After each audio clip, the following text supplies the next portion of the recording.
Now that we've looked at the government, society, and economics of the High Middle Ages, let's turn to the religious and ideological conflicts that were typical of the period, beginning with the increasing tensions between the Christian and Muslim spheres of the Mediterranean world. By the late 11th century, a movement had sprung up in Western Europe to come to the aid of Christians living in the Middle East, while the practice of making pilgrimages to holy places, including Jerusalem, which had been increasing in popularity, was made more dangerous by the growing Muslim occupation of formerly Christian areas. This expansion moved the Byzantine Empire to turn to Catholic Europe for help.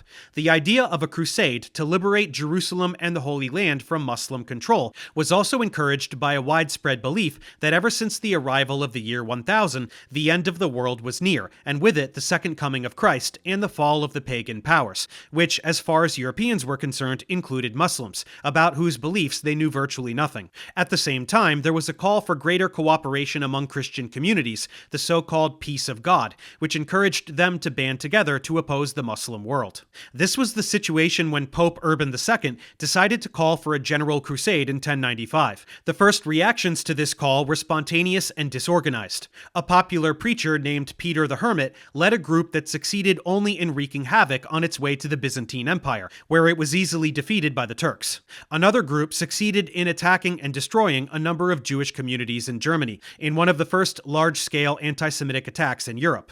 But over the next 3 years, there were several better organized campaigns, which resulted in the conquest of Jerusalem and the establishment of several Crusader states in Palestine and Syria. These states survived until the late 12th century, when they were largely defeated in battle by the Muslim general Saladin, who became the ruler of both Egypt and Syria.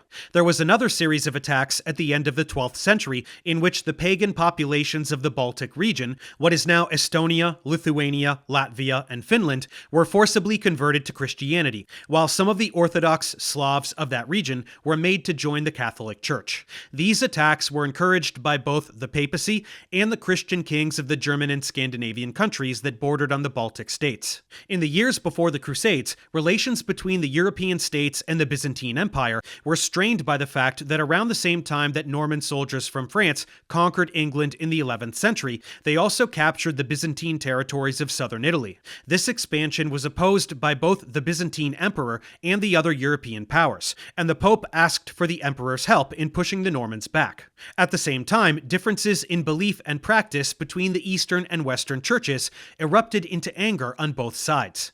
The Pope insisted that the Patriarch, the highest authority of the Orthodox Church, acknowledge the superior authority of Rome, and took advantage of the Norman occupation of Italy to force its Orthodox congregations to worship as the Catholics did. The Patriarch responded to this by closing the Catholic churches of Constantinople, and in 1054, the leaders of both churches excommunicated their counterparts, leading to a permanent break between them. Though the two sides cooperated somewhat during the Crusades, when Constantinople was the rallying point for Europeans heading to the Holy Land, there were also conflicts. In 1182, the Orthodox inhabitants of Constantinople massacred their Catholic neighbors, and in 1204, a group of Crusaders attacked and pillaged the city, stealing many of its sacred relics. They then turned Constantinople into a Catholic state of the sort they had already created in the Middle East, and replaced its patriarch with a Roman Catholic. Constantinople remained this way for 57 years, until it was recaptured by the Byzantines and once again made Orthodox. The rulers of Europe themselves were often at odds with the papacy. Since the time of the Carolingians, they had been in the habit of appointing the bishops, who were the chief religious officials of their kingdoms, and the abbots, who were in charge of their monasteries. They often sold these positions to the highest bidder, a practice known as simony, and the men who bought them were the members of noble families who could not inherit their father's title because they were not firstborn sons. Wealthy landowners might also build churches and monasteries on their own lands, which gave them control over the priests and abbots who served in them. The Holy Roman Emperors of the dynasty of Otto I even reserved the right to appoint the Pope himself. Then in the 1040s, a series of popes were chosen by and from the members of a powerful Italian family from Tuscany. The appointment of these men, who were considered totally unqualified, led to a reform in 1046, after which a series of respected German popes were chosen by the Holy Roman Emperor Henry III. Then in 1059, Pope Nicholas II issued an order that future popes should be chosen by an assembly of cardinals, which has been the practice ever since. But for about 50 years during the late 11th and early 12th centuries, a series of conflicts broke out between the emperors Henry IV and his son Henry V, V on one side and Pope Gregory VII and his successors on the other, over the right to appoint bishops and abbots. Many of the dukes who ruled the states of Germany used these conflicts to reduce the emperor's authority over them, and they fought a number of battles with Henry, who at one point attacked Rome itself in an attempt to install a different pope of his own choosing. In the end, the emperor conceded to the pope the right to appoint the church's representatives in his domains and to dictate their policies, while Gregory initiated a series of reforms which included bringing an end to simony. He also called for ecclesiastical offices to be filled by election only, and required all priests to remain celibate.